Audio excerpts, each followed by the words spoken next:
بسم الله الرحمن الرحیم نحمده ونصلی ونسلم علی رسولہ کریم۔ آج ہمارا چھٹا پارہ، تقریباً پونا پارہ چھٹا پڑھا گیا ہے، جس میں سورہ مائدہ شروع ہوئی ہے۔ سورہ مائدہ، مائدہ دسترخوان کو کہتے ہیں۔ دسترخوان کا واقعہ انشاءاللہ کل کی تلاوت میں آئے گا۔ اس سورہ مائدہ یہ بڑی اہم صورت ہے، ہیں تو اس کے اندر 120 آیتیں، مگر وہ 120 آیتیں آل عمران کی 200 آیتوں کے برابر ہیں۔ لمبی آیات ہیں، تفصیلی احکامات ہیں۔ پہلا مضمون اس کا پاکی کا ہے۔ پاکی سب سے پہلے طہارت اور پاکی زبان کی ہوتی ہے، اوفو بالعقود، پہلا حکم۔ پھر اس کے بعد کھانے کی پاکیزگی، احلت لکم بہیمۃ الانعام الا ما یتلی علیکم، صرف وہ جانور حلال ہیں جن کو ذبح کرتے وقت تم نے اللہ کا نام لیا تھا۔ جن کے اوپر اللہ کا نام نہیں لیا وہ جانور تمہارے لیے حلال نہیں ہے۔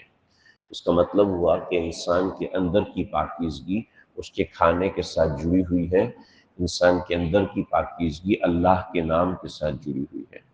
پھر اس کے بعد جو ہے وہ قلب کی طہارت۔ قلب کی طہارت کیا ہے؟ وَإِذَا حَلَلْتُمْ فَاصْطَادُوا وَلَا يَجْرِمَنَّكُمْ شَنَآنُ قَوْمٍ أَنْ صُدَّكُمْ عَنِ الْمَسْجِدِ الْحَرَامِ۔ بڑی خوبصورت بات بیان فرمائی۔ اہل کفر نے مسلمانوں کو ان کے اپنے گھر سے نکال دیا۔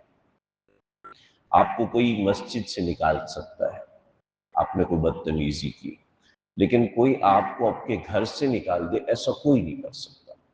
کیوں؟ اس لیے کہ وہ آپ کا اپنا گھر ہے۔ لیکن اہل کفر نے مسلمانوں کو ان کے اپنے گھروں سے نکال دیا، ان کی اپنی بنائی ہوئی تجارت ان سے چھین لی۔ لیکن اب جب مسلمانوں کو اقتدار ملنے والا ہے، مسلمان پاور میں آ رہے ہیں، تو اللہ فرما رہا ہے وَلَا يَجْرِمَنَّكُمْ شَنَآنُ قَوْمٍ، ایک قوم نے تمہارے سے دشمنی کی تھی، تمہیں نقصان پہنچایا تھا۔ اب جب تم کو طاقت مل گئی ہے تو یہ طاقت تمہیں اس بات پہ موٹیویٹ نہ کرے کہ تم اس قوم کو نقصان پہنچاؤ اور ان سے بدلہ لو، نہیں۔ وہ طاقت میں تھے، انہوں نے تمہیں نقصان پہنچایا، اب جب تم طاقت میں ہو تو تم ان کو نقصان نہیں پہنچاؤ گے۔ یہ یعنی قلب کی طہارت اتنی اچھی ہے کہ اب تمہارے دل میں بدلے کی سوچ ہونی ہی نہیں چاہیے۔ یعنی تم جو بھی کرو گے اللہ کے لیے کرو گے، اپنے دل میں بدلے کی سوچ مت پالیں۔ یہ جو ہمارے ساتھ کسی نے کچھ غلط کیا ہوتا ہے اور پھر ہم دل میں رکھتے ہیں کل کو میرا وقت بھی آئے گا، جب میرا وقت آئے گا تو میں تمہیں بتاؤں گا، پسندیدہ نہیں ہے، دل گندا ہے۔ اللہ نہیں پسند کرتے ایسے گندے دل کو۔ کسی نے آپ سے بدتمیزی کی تھی، اب جب وہ بیمار ہوگا تو اب آپ بدلے اتاریں، نہیں، بالکل بھی نہیں۔ جس نے آپ سے بدتمیزی کی دریا میں ڈال دو، جو بھی ہے، جیسا بھی ہے، جس طرح کا بھی ہے، آپ نے اس کے ساتھ نیکی کرنی ہے۔ اتنا زبردست درس دیا ہے۔ پھر اس کے بعد حرام چیزیں بیان کی گئیں، تقریباً یہ پورا ایک صفحہ ہے۔ حرمت علیکم المیتۃ والدم ولحم الخنزیر وما اہل لغیر اللہ بہ والمنخنقۃ والموقوذۃ والمتردیۃ والنطیحۃ، میتہ مردار حرام ہے، وہ خون حرام ہے، خون وہ جو ذبح کرتے وقت بہتا ہے وہ خون حرام ہے۔ خنزیر کا گوشت حرام ہے، وہ جانور جو اللہ کے نام کے علاوہ کسی اور کے نام پہ بتوں پہ ذبح کیا، درباروں پہ ذبح کیا جا رہا ہے۔ والمنخنقۃ، ایسا جانور جو گلا گھٹ کے مر گیا ہے۔ والمتردیۃ، ایسا جانور جو کہ چھت سے گرا نیچے اور نیچے گرنے کی وجہ سے مر گیا۔ والنطیحۃ، ایسا جانور جو کہ نطیحہ، مثلا یہ کہ اپنی موت آپ مرا ہے، بوڑھا ہو کے مرا، جیسے مچھلی ہے وہ اپنی موت آپ مر کے سمندر کے اوپر آ گئی، اب وہ حلال نہیں ہے۔ وما اکل السبع الا ما ذکیتم، ہاں تم نے کتا پالا ہوا تھا، ایک جانور پہ چھوڑا اور جانور پہ چھوڑتے وقت تم نے کہا بسم اللہ۔ عقاب پالا ہوا تھا، اس کو سکھایا ہوا تھا، اس کو جب چھوڑا تو اس کو پڑھتے وقت بسم اللہ پڑھا، تو الا ما ذکیتم، کسی جانور نے کسی دوسرے جانور کو کھا لیا لیکن ابھی وہ زندہ تھا تو تم نے اس کو ذبح کر لیا، حلال ہے۔ ایسے وہ جانور جو تمہارا سدھایا ہوا ہے، تم نے اس کو سکھاتے وقت اللہ اکبر پڑھا، اب اس نے بھلے سے اس کو مار دیا، وہ درست ہے۔ وما ذبح علی النصب وان تستقسموا بالازلام، یہ اہل کفر کا ایک طریقہ کار تھا نصب کا اور تقسیم بالازلام کا، یہ دونوں منع آج کے زمانے میں نہیں ہے۔ پھر اس کے بعد وہ آیت مبارکہ ہے جس کے بارے میں یہ بات مشہور ہے کہ یہودیوں نے کہا کہ اگر حضرت موسیٰ پر یہ آیت نازل ہوتی تو جس دن نازل ہوتی اس دن ہم عید مناتے، الیوم اکملت لکم دینکم واتممت علیکم نعمتی ورضیت لکم الاسلام دینا، کہ میں نے آج تمہارا دین مکمل کر دیا۔ تو دین اسلام مکمل ہے، اس میں ہر چیز کا ضابطہ اللہ رب العزت نے دیا ہوا موجود ہے۔ حضرت عمر نے فرمایا کہ جس دن یہ آیت نازل ہوئی اس دن ہماری عید ہی تھی، یعنی حجۃ الوداع کے موقع پر یہ آیت مبارک نازل ہوئی۔ پھر اس کے بعد اجازت دی، فمن اضطر فی مخمصۃ غیر متجانف للإثم، اگر کوئی شخص ایسا ہے مجبور ہے مردار کھانے کے علاوہ اس کے پاس کچھ اور کھانا نہیں ہے تو آپ کھائیں، یہ پاکی ہو گئی کھانے کی۔ اس کے بعد جسم کی پاکی، یا ایھا الذین آمنوا اذا قمتم الی الصلاۃ فاغسلوا وجوہکم، وضو کا طریقہ، اب وضو کے بعد غسل کا طریقہ، غسل کے بعد ان کنتم جنبا فطہروا، اگر تم جنابت میں ہو تو طہارت حاصل کرو، یعنی غسل کا طریقہ، وَإِن كُنتُم مَرْضَىٰ أَوْ عَلَىٰ سَفَرٍ أَوْ جَاءَ أَحَدٌ مِّنكُم مِّنَ الْغَائِطِ أَوْ لَمَسْتُمُ النِّسَاءَ فَلَمْ تَجِدُوا مَاءً، تم نے سارے وہ کام کیے جس سے غسل واجب ہو جاتا ہے، لیکن اس کے بعد تمہیں پانی نہیں مل رہا تو فَتَيَمَّمُوا صَعِيدًا طَيِّبًا، یہاں تیمم کے احکامات اور اس کے مسائل بیان کیے۔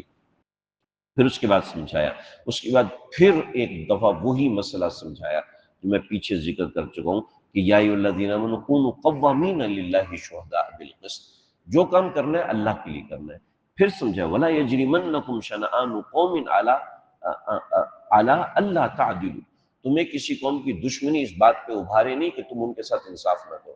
مسلمان کافر کا جھگڑا ہوا تو مسلمان کافر بھول جاؤ، دیکھو کس نے ظلم کیا ہے، اس ظالم کو سزا دو، مظلوم کو عدل دو، اعدلوا هو اقرب للتقوی، یہ سمجھایا۔ انہیں عمل کی پاکیزگی اتنی زبردست، یہ ابتدا کی 11 آیتوں میں اللہ رب العزت نے یہ سارے احکام بیان کیے۔ اس کے بعد سمجھ لیجئے مائدہ کا رخ زیادہ تر عیسائیوں کی طرف ہے، اس لیے کہ مائدہ کا واقعہ، دسترخوان کا واقعہ حضرت عیسیٰ علیہ السلام کے زمانے میں پیش آیا، اور عیسائیوں کی ایک نیچر ہے کہ عیسائی یہودیوں کی نسبت نرم ہوتے ہیں اور عیسائی یہودیوں کی نسبت مسلمانوں کے زیادہ قریب ہوتے ہیں، یہ ریئل فیکٹ بھی ہے اور قرآن نے بھی اسی بات کو بیان کیا۔ وَلَقَدْ أَخَذَ اللَّهُ مِيثَاقَ بَنِي إِسْرَائِيلَ وَبَعَثْنَا مِنْهُمُ 12 نقیبا، بنی اسرائیل میں اللہ رب العزت نے 12 نقیب مقرر کیے تھے۔ حضرت عیسیٰ کے 12 حواری تھے جنہوں نے حضرت عیسیٰ کی ہر موقع پر مدد کی۔ ان کو کامیابی کے لیے جو اللہ نے اصول دیا تھا وہ 5 اصول دیے تھے۔ چنانچہ جو بھی قوم کامیاب ہونا چاہتی ہے اس کے 5 اصول ہیں، جن میں سے ماشاءاللہ ایک اصول بھی ہم لوگ نہیں اپناتے۔ ہم کہتے ہیں دیکھو امریکہ نے کیسی ترقی کی، ان کے اصول اپناؤ۔ پہلا اصول اقمتم الصلاۃ، نماز قائم کرو، کامیابی کا پہلا اصول نماز قائم۔ حضرت ابراہیم نے کعبۃ اللہ بنایا، کعبۃ اللہ بنانے کے بعد سب سے پہلے ربنا لیقیموا الصلاۃ، نماز کے اندر ایک بہت بڑی طاقت ہے، ہماری 90% قوم نماز چھوڑ چکی ہے، تو کیا ہے بس مسلمان قوم کا وتیرہ یہ، نمبر 1۔ نمبر 2 آتیتم الزکاۃ، صدقات دو، نمبر 2 صدقات دو۔ نمبر 3 آمنتم برسلی، جو آپ کے بڑے ہیں، جو آپ کے پیغمبر ہیں ان پر ایمان رکھو، ان پر اعتماد کرو، ایسا نہیں کہ پہلے لوگ بعد کے لوگ پہلے لوگوں پر لعنت ملامت کریں۔ وعزرتموہ، ان کی تابعداری کرو۔ وَأَقْرَضْتُمُ اللَّهَ قَرْضًا حَسَنًا، جو واجب صدقات ہیں وہ تو دیتے ہو مگر اس کے علاوہ بھی صدقات دو۔ لَأُكَفِّرَنَّ عَنْكُمْ، یہ کامیابی کے 5 اصول اللہ نے بتائے ہیں، اور ان 5 اصولوں پر مسلمانوں کی کئی 100 برس تک حکومت چلی ہے۔ حضرت عمر جب بھی اپنے قاصدین کو نصیحت کرتے پہلے نمبر پہ یہی نصیحت کرتے، کتابوں میں موجود ہے۔ پھر اہل کتاب کو اللہ نے کئی خطابات کیے ہیں، یا اہل الکتاب قد جاءکم رسولنا یبین لکم کثیرا مما تخفون، ہمارے پیغمبر آئے ہیں وہ تمہیں وہ چیزیں بیان کرتے ہیں جو تم چھپاتے ہو۔ پھر لقد کفر الذین قالوا ان اللہ هو المسیح، جن لوگوں نے کفر کیا اور کہا کہ مسیح اللہ تعالیٰ ہے، اس کا اللہ رب العزت نے رد کیا۔ پھر ساتھ درمیان میں یہود کا تذکرہ کیا، وقالت الیہود والنصارى نحن ابناء اللہ واحباء۔ قوم کے گمراہ ہونے کی کیا وجہ ہے؟ قوم کے گمراہ ہونے کی وجہ یہ ہے کہ وہ خود سر ہو جاتی ہے، خود سر ہو جاتی ہے، یعنی اللہ کے احکامات کے آگے اپنی عقل لڑانے لگتے ہیں، یہ کیسے، ایسے کیسے ہو سکتا ہے؟ اللہ کے احکامات کے سامنے جب اپنی عقل لڑانے لگتی ہے تو قوم خود سر ہونے لگتی ہے۔ چنانچہ انہوں نے بھی یہ کہا تھا نحن ابناء اللہ واحباؤہ، کہ ہم اللہ کے بیٹے ہیں، اللہ کے لاڈلے ہیں۔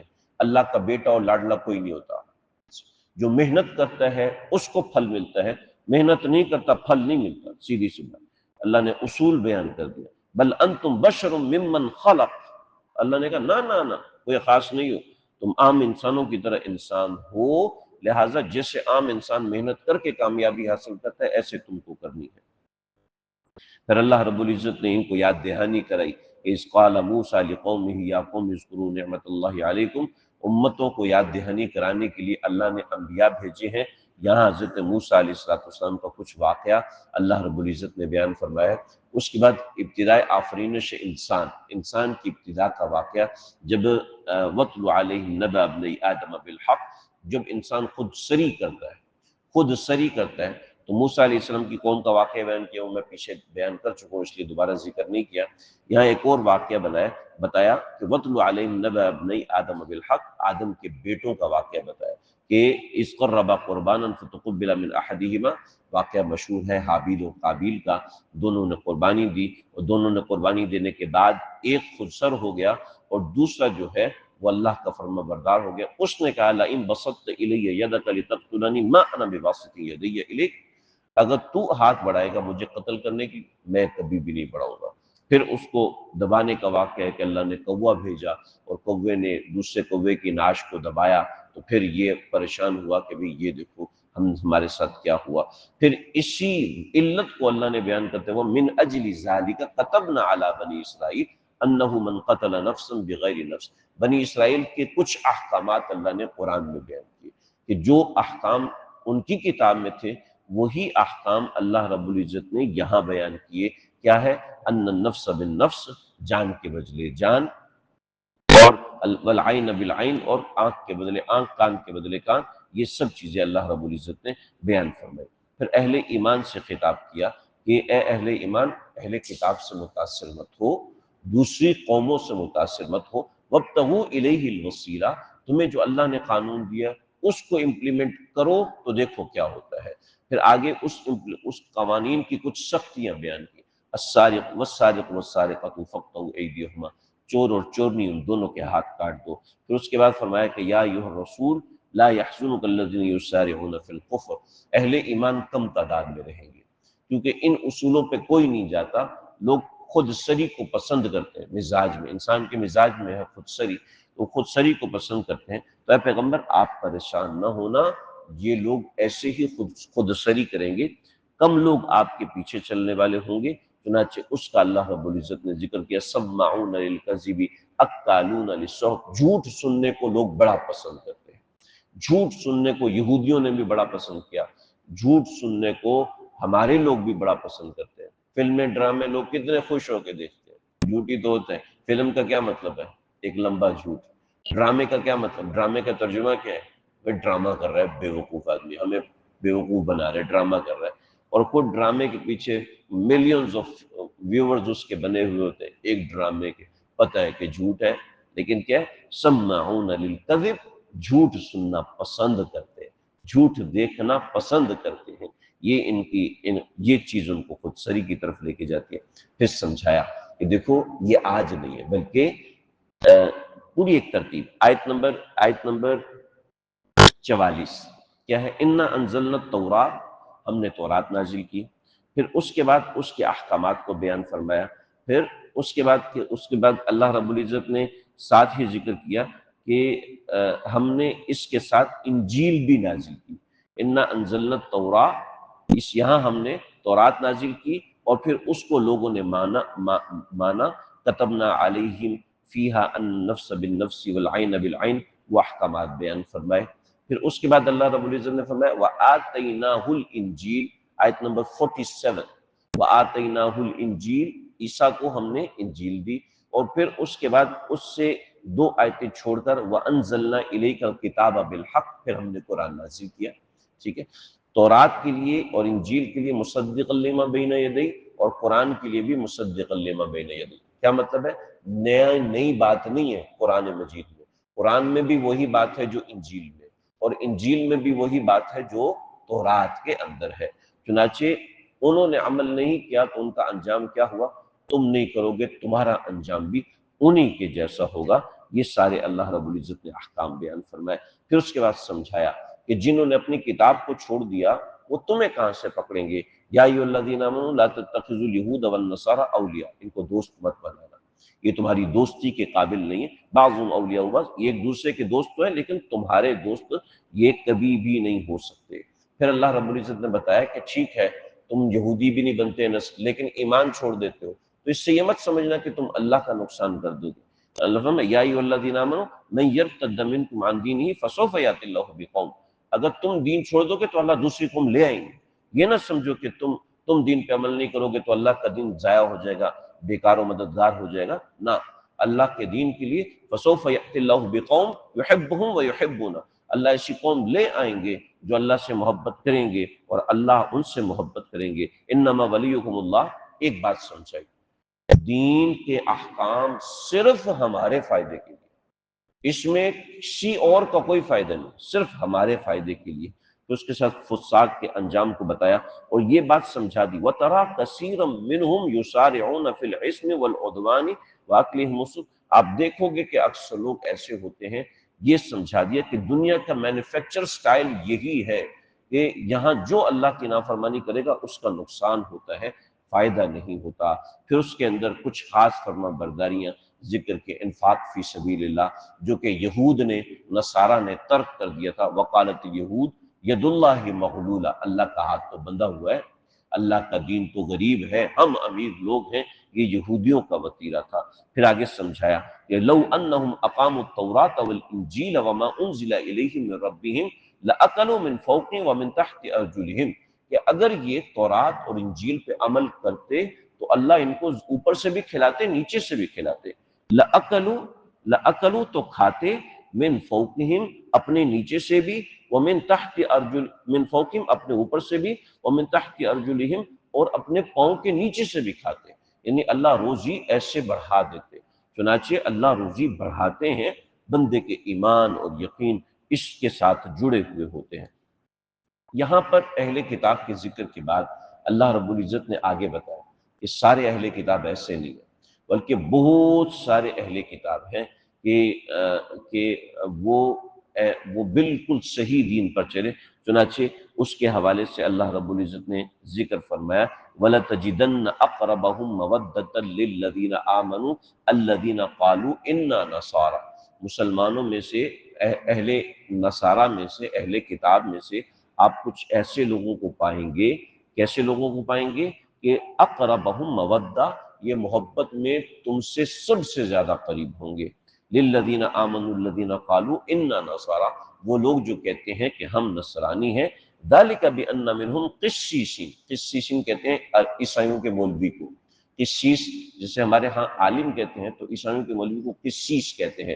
تو ذالک بانہم منہم قسیسین ورہبان، کہ وہ عالم بھی ہیں اور دنیا میں رغبت بھی نہیں رکھتے، انہم لا یستکبرون، اور متکبر نہیں۔ وَإِذَا سَمِعُوا سے انہی اہل اللہ کی، جو عیسائیوں کے اہل اللہ تھے، عیسائیوں کے پادری اور سچے علماء تھے، انہی کا ذکر ہے 7ویں پارے سے، انشاءاللہ کل یہاں سے شروع ہوگا۔ اللہ تعالیٰ سمجھنے کے